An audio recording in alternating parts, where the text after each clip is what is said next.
In the advanced category, there is a condition node. It helps the bot to decide the flow based on user input. Let's see the example. Here the bot is asking a simple math question. 5 plus 5 equals? As we know, the answer is 10. Let's create a branch based on the answer user enters. Connect the condition node after the question. Enter the attribute on which we want to put the condition. Choose the condition. We have various conditions here. In our case, equal to is the right one.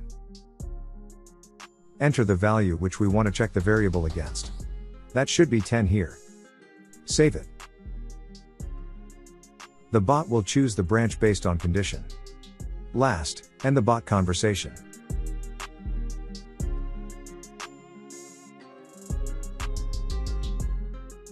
Let's see the preview.